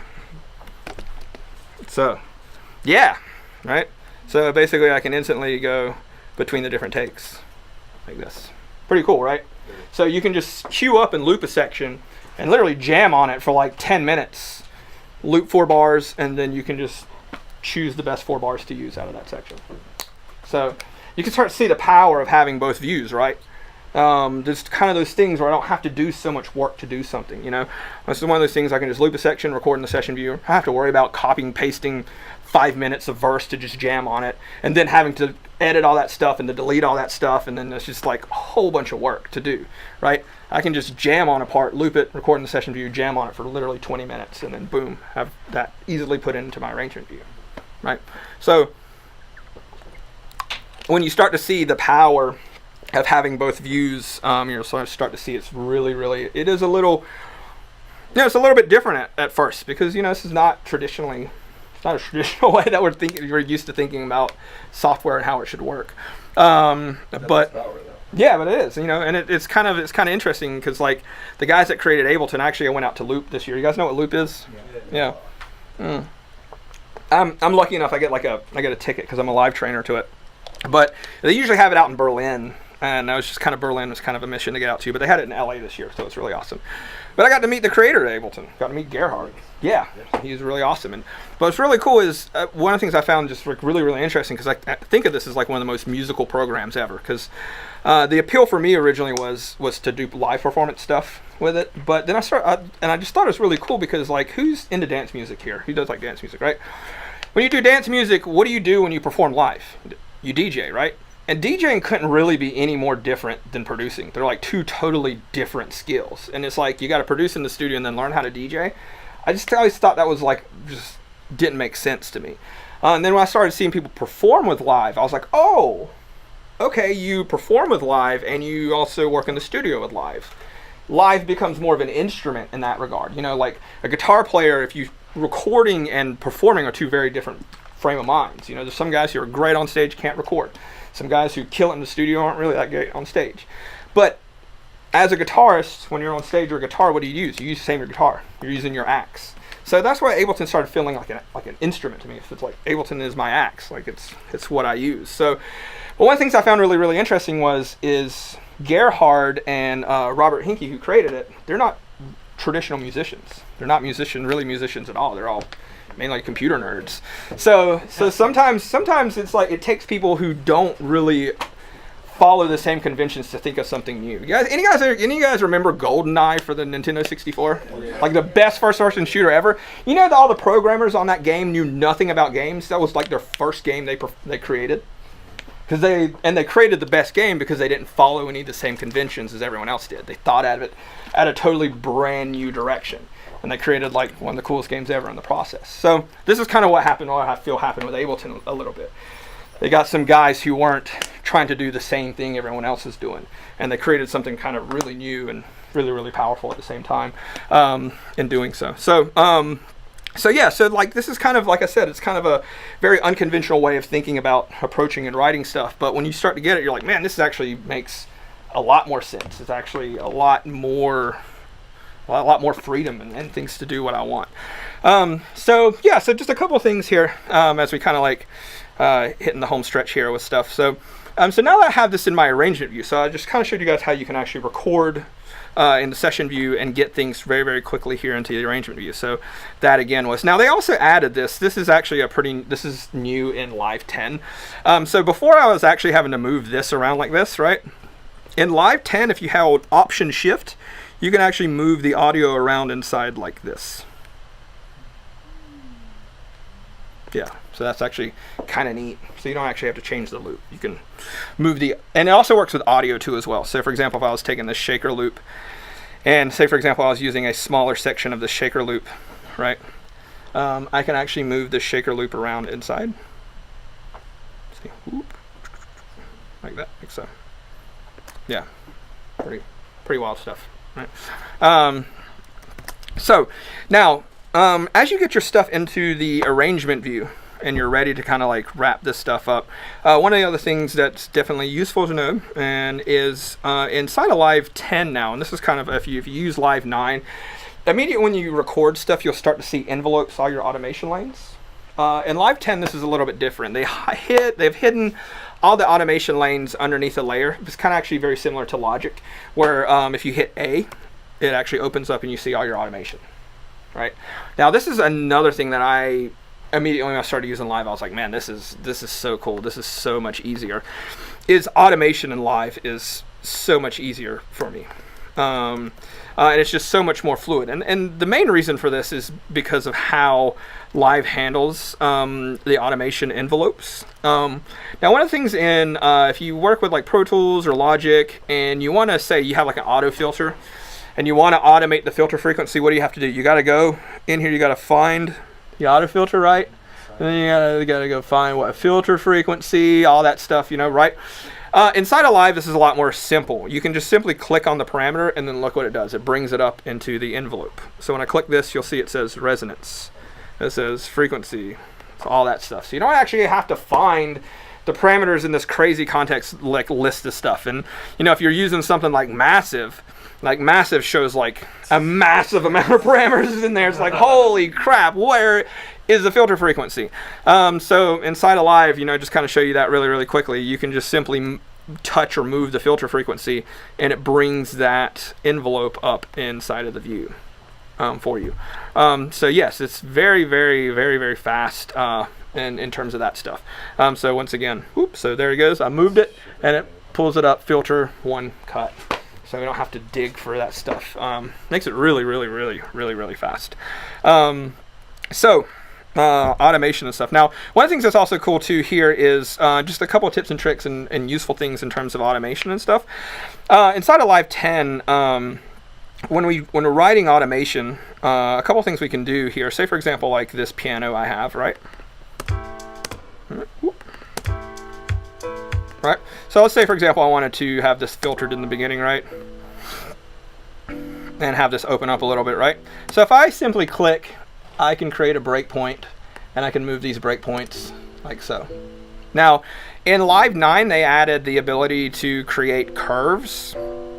You know, sometimes Live's a little bullheaded, and sometimes it takes them a little while to add things. But when they add it, and it becomes pretty awesome. So if we have hold the Option key, we can actually create curves now with this curve, which is nice. And also, if we use the pencil tool, this is one of the few times I like to use the pencil tool. I generally just keep it on the cursor tool, but I find sometimes the pencil tool is more appropriate for drawing like stepped automation. So for example, if you look, my grid and my arrangement view is set to quarter notes, right? But if I hit B to switch to my pencil tool, which I always thought was kind of interesting that it chose B for pencil tool, now I can do stepped automation for my frequency, kind of like so. And you can make curves too? What's that? You can make curves too. Exactly. I could curve these as well. I could curve these guys. You know, I could do something like this, and then curve them. Right. What button you press for To curve, so you hold the Option key. So if yeah, exactly. So let me move in here. If I hold the Option key, then it can move like that. Right. Now another useful tip, like when you have like a particular like bar of automation, Live will allow you to move just that bar, but you have to get kind of close to it. But if you hold the Shift key, it'll allow you to not have to get so close to it. So see, if I'm not holding the Shift key, see how close I have to get to grab it. And this can be kind of difficult, like sometimes if you're like zoomed out really far, like, you know, it can be kind of weird to grab this. So if you hold the Shift key, it like makes this tolerance larger for grabbing it. So for example, like here you can see I'm not grabbing it, but if I hold the Shift key, it grabs it now. Right. And also another nice thing here too as well is if you hold the Shift when you're moving a parameter, because like right now you can see it moves by like kind of large increments. See that? If I hold the Shift key, it gives me more fine-tuned control of moving this parameter. So I can really dial it into exactly, you know, if I want it to be exactly 10201 or something like that, I can do that. Makes it kind of easy to do that. Now another kind of useful feature here with the automation, automation inside of Live is tied to the clip, right? So for example, if I have like this new version of the clip, right? So I have this one that's like this 16th notes, right? Let's drag this one over here, right? So so like I was saying before, the automation is tied to the clip, right? So if I duplicate this, it's also going to duplicate the automation too as well, right? Now, say for example, I don't want to duplicate the automation, right? Say for example, because I have all this crazy automation playing, right? Right, but I want to copy that clip but not copy the automation over. Right, this is where this little funky button right here is. This is your lock automation to your clip, right? So if I have this turned on and I drag this clip over here, it'll copy this clip but not the automation, the underlying automation to it.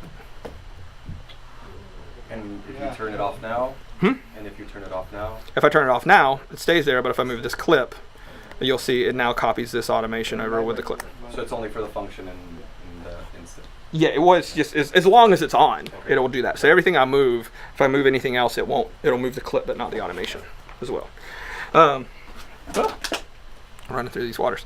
Yeah, so with the automation. Now another useful tip here too as well is if you look here, this is your little plus minuses, and this is where it allows you to open up additional automation lanes, right? So a lot of times when you do the filter frequency, you want to also do what? The resonance. Resonance as well. So this allows me to bring up the resonance in another panel here above it. So you see I have the resonance, and then now I can automate the resonance and the filter frequency together at the same time. All right. So yeah, so just now a couple of just kind of last things here. Now Live, what they did in 10, they've done some really cool things, like kind of in terms of staying organized. We've had since, I guess, 8, we've had the ability to group things, right? So I can actually take these tracks and highlight them, hit Command G, and it throws them into a group.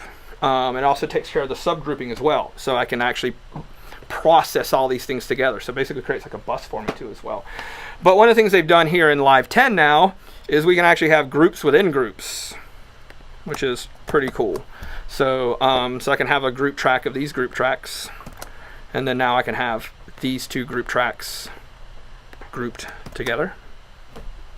So we can now have groups within groups. It's pretty useful. This is one of the things that, like, you know, I was talking before, I really like drum racks. This is one of the things that has kind of alleviated the ability for some people to still work with some people who like to have like just a drum rack for every drum sound. It's like kind of drives me crazy, but they can create groups within groups, so they can group just the drum stuff and then all the things. So I can kind of, it makes it a little bit easier, so that even if you have 20 drum tracks, you can group them all together and then include that into a larger group of things. So that kind of alleviates some things, being able to have groups within groups now inside of Live 10. So yeah, you can group into group into group. I don't think there's like a limit to how far you can actually go down. You can have like groups within groups. Yeah, exactly. You can just go.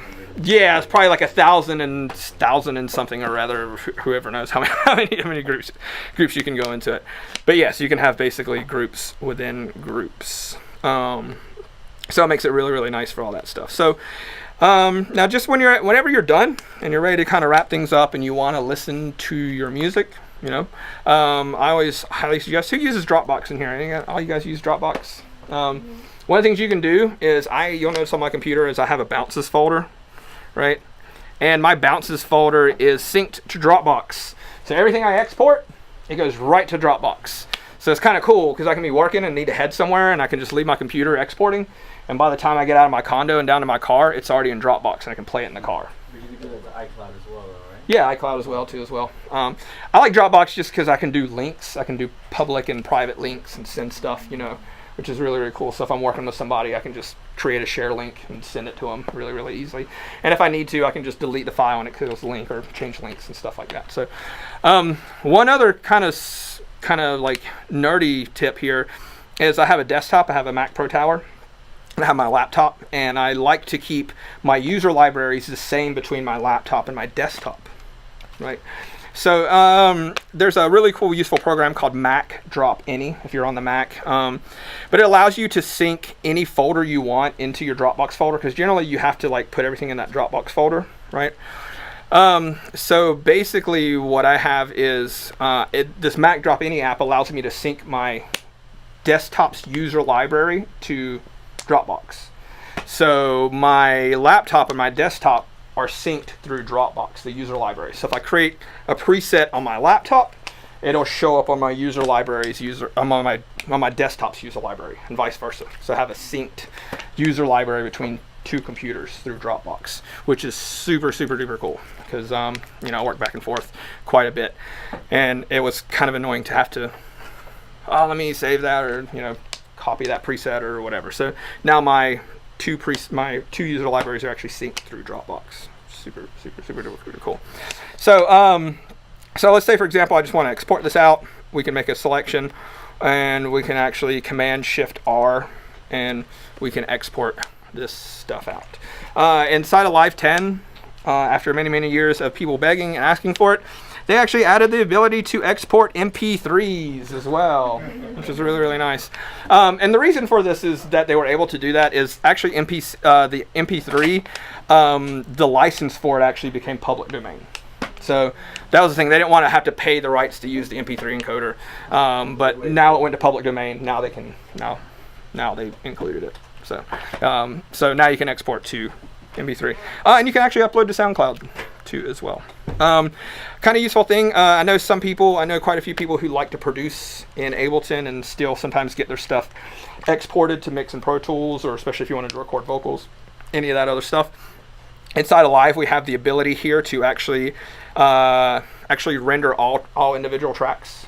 One of the things that's also really cool is you'll notice when you do all individual tracks, it'll actually render out my return channels too as well. So if you have any reverbs, delays in there too as well. So it's really, really nice if you want to send your track to like a mix engineer, And you can be like, oh, these reverbs, I really like these reverbs, but you probably have some nicer delays than me. So, you know, the delays are there. You can hear kind of what's going on with the delays. You can use them or not, you know. So you can give your mix engineer the ability to use or not use your return channels. Yes? When you do individual tracks, would a drum rack be exported individually? Or No, it does not. That is kind of one slight little bummer, but there is a small workaround for this. It is a little bit time consuming, but not too bad. If you want, say for example, to extract like a kick out of this, if you select my kick track out of this and you right click on it, we can actually say extract chains. Now when I hit extract chains, you'll see watch what it actually does. So over here, look at this track. You'll see basically it looks identical to this other drum rack track per se. But if you look at this clip, if you look at the clips, they only have the drum rack, the kick drum in it. And what it did was it created a whole nother drum rack with just this drum rack in it. And if you also look in my arrangement view, it extracted the kick drum out of all of these clips and it put them down here into this guy. So now you can basically rename this kick, and then when you export all individual tracks, it'll export that kick on a separate track. Yes. Yeah. When you do the export, does it goes as a like the way you have it in Your selection? view? What's that? When you export, Mm-hmm. is the arrangement that you do on arrangement view, or Yes, it's gonna extract the arrangement view, not the session view. Yeah, it bounces the arrangement view. Yes, and if you want to do a particular section, you can just make you can highlight however far you want. So, for example, if I highlight that and I bring up the export, it should set it to that. You can see render length 29.2, and that's exactly where my selection is. This is 29.2. So, yeah. So, and you know, generally, if this is your final 16. 16-bit 44.1, right? And this Power 3 is the dithering option, which is most optimized for kind of most modern loud music, stuff like that. Some of the other ones are set for like classical or softer music, but Power 3 I believe is the one that's optimized for loud kind of popular music. So the Power 3 dither and Power 1, sorry, R1 dither, and then export, and you are off and running. So you can check out your tracks. So you can see, like I said, everything goes to this bounces folder. For me, that was synced in Dropbox. Does it export in real time? Or just No, it does. It does offline bounce. So you don't have to wait for it. Kind of like Pro Tools, or you have to like wait. You can do offline bounces now. 12, yeah. On 12, they added it. They all do it now. But yeah, I think you have to. I mean, that was the one thing, man. Like, you used to drive me crazy to Pro Tools, man, because you'd be like mixing all day and you'd like mix like 4 songs, and you're like, man, I gotta export these things in real time. Oh my god, you know, I have to wait for it. I don't really want to hear these songs again, because that's usually what happens, man. In real time bounces, it drives me crazy. I have to turn the volume down. Because if I do a real-time bounce, I'm like, I'll hear something and be like, oh my god, I gotta fix that. So when I do like real-time bounces in Pro Tools, I'd have to like pull the volume down or just like leave the room so I didn't like hear something and be like, oh, I gotta fix that. Quick You know, just- question. For the individual bounces, you did mention that it would include the return. Yes, it does the return track. So if you have a return that is shared with another track, will it do it individually? No, it'll have all the individual. It'll have all It'll have everything Got it. that's Alright. sent to that return in there I as had well. a bit of a pain in the ass recently doing stems. I had to deactivate a bunch of tracks. Yeah, because if you just want that. So I mean, in that case, this is also where just kind of like where sometimes in that case, it's sometimes good to use things like audio effect racks. So I was showing you guys previously the drum rack, where basically it's. So Live also has things called instrument racks and audio effect racks. One of the really cool things with an audio effect rack is it works a lot like the drum rack, but in this case, like say for example this little sound I have here, whatever. Let me loop these bars here. Whatever, like these last 4 bars. So audio effect racks are a way that we can load up multiple audio effects into like one device. And you're like, okay, what does that mean? So let's take a look at this. So I'm going to take this audio effect rack and I'm going to drop it onto this track, right? So one of the things that's really, really nice, and one of the reasons why I like to use send and returns is because I find like sometimes you'll see people put a reverb right directly onto the track and use the wet dry. That's all well and good, but I don't know. I find there's something really annoying about how like the balance between 50 and 100 is. I can't. It's weird. I can't like balance my dry and then my wet. I can never get it set kind of the way I want to. So I don't like the wet dry knob. But one of the things that's really cool is I can use an audio effect rack. I can right click in here and I can basically create a chain. So this becomes, if I rename this, I can call this my dry chain, right? And then I can go over here and I can load in a reverb onto this other independent chain. And I can take this and put this to 100%. And now I have basically a wet and dry that I can adjust within this track. No wet, the wet up. Right, so now I can properly balance between my reverb, my affected channel, and my dry channel. Just like I would with a send.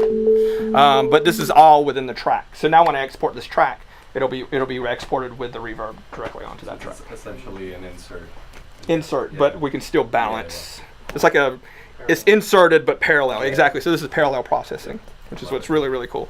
So we can do parallel and series processing inside of these audio effect racks. Part of your workflow more than sends and returns? I do both. I mean, because like you'll notice in mine, I have in my center. This is my user template. I have a bunch set up because it's like, when do you not use the delay and a reverb in a track? Right.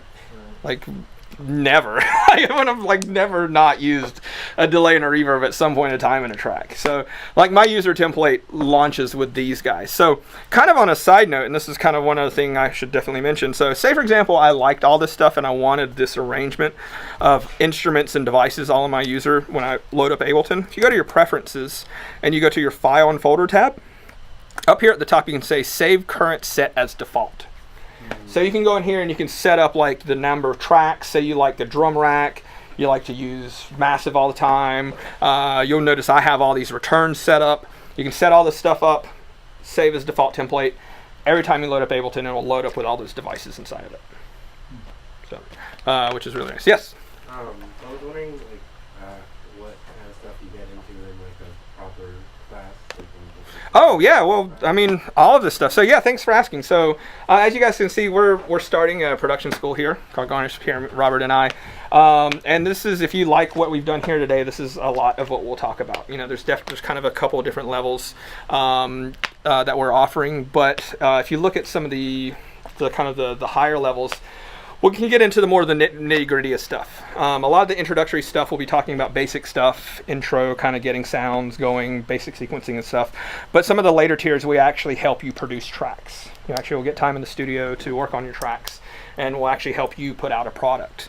So, which is really, really kind of cool. You know, so, and we'll basically cover everything that that encompasses you putting together a project and releasing it. So yeah, we basically can walk you through the whole particular process.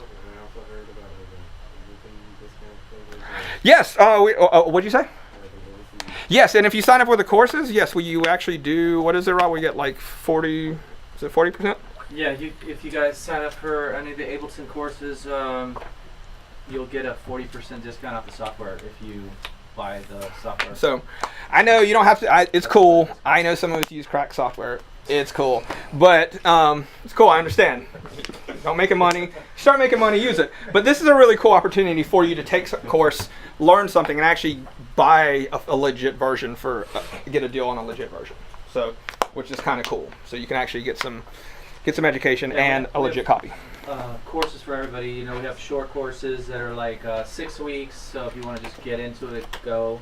But then we have producer programs that get like 120-hour courses, you know, so they're more in depth. And then we have even academy that's like a year and a half that you can get into as well. And like you said, you get studio time, uncapped studio time in the studio as long as the studio's not being used. But you have access. And by the way, also, if you guys at the end, if you want to take a look at the control room. You guys know what an SSL is? Yeah. SSL. Woo! Yep. So yeah, that's like the console of consoles in there. It's like the It's like the Bentley of consoles, you know. So, so yeah, that's a good question. So yeah, that's kind of what we're starting here with this stuff. So if you enjoyed your time here with me, I will be here, one of the main instructors here. So if you said you enjoyed this and you want more, feel free to take the flyers home and sign up for some of the courses. It'd be great. And it's 25% off all the courses right now for a limited time. So if you sign up today, you'll get 25% off any of the courses. That's another thing. So cool. Yeah, I'm glad you asked that question, so I didn't have to. Kind of came about organically. So, but any other questions about live or anything? So, but well, cool, guys. Yeah. So feel free. I'm gonna stick around for a little bit. If you haven't, I got the push here. You can check out the push. This is the push 2. So I got the push 2, so you can check it out. Yes. If I have the NPC Live, will I be able to use the push as the NPC Live to... Yeah, so you can use them together if you get the push. The NPC Live, yeah, it's pretty cool. Like there's some stuff that it works as like just an instrument inside a Live, so you can use them both together at the same time. Yeah. So yes, and I think the NPC Live has like a little plug-in that runs or something with it. I think it has you can use it inside, but I think you can use it like to control. Yes, I think it does have like a control. So, yeah, you have to check. But sometimes these controllers, the manufacturers will create what's called a control surface script for it. It's like a little file that you have to add to Ableton, and it'll allow it to control like the knobs. Like the faders and the sends and stuff like that inside of Ableton. Like for example, this MPK Mini has like a kind of a custom. I think the MPC Live. I don't know if there's one that Live already has in it. No. No. Yeah. I don't know. There might be one. You have to check. So sometimes they make custom ones or something. But yeah, you can use it. Or the other thing you can do too as well is if you have just a regular controller that sends regular MIDI messages. If you go to the preferences, right? And so this is my MPK Mini, right? If I go over here to the input section, right, and I select this option right here, remote, basically what this will allow me to do is map any of these controllers to basically anything on the screen. So for example, if I want this knob right here to control this volume fader, if I have this remote on for my controller, right, if I hit this MIDI button right here, or Command M, anything that turns blue on this screen can be mapped to a MIDI controller. So if I just select it, you'll see it gets these little brackets around it. That's letting me know that it's ready to be MIDI learned. And then if I move my controller, you'll see it grabs it. It's sending basically on channel 1 CC5. And then that's it. And then I can pop out of this view and there we go. Every time you open a new session, you have to remap? Yes, you have to remap for the stuff you want, but it saves it into your session. This is actually the beauty of these things, these control surface maps. This stuff is done automatically for you under the hood. Like the push has one of these. So every time I go to like the mixer, these control the mix knobs. I don't have to map any of that stuff. So that's why I was saying there may be like a script for your APC Live that all this stuff is set up for you by default. If you have that session where you did the MIDI routing and you save as default, will it then? Yes, it'll remember your MIDI. It'll remember your MIDI mappings in that for your default template. Yes, it will do that. It will do that. That's a good question. So yeah, any other questions? Any concerns? Yeah, awesome guys. Well, I'll be hanging around if you guys want to talk. Check out the push. Anything else? Also, we have I think Serena has them. We have like Ableton gave us like some swag bags, like some little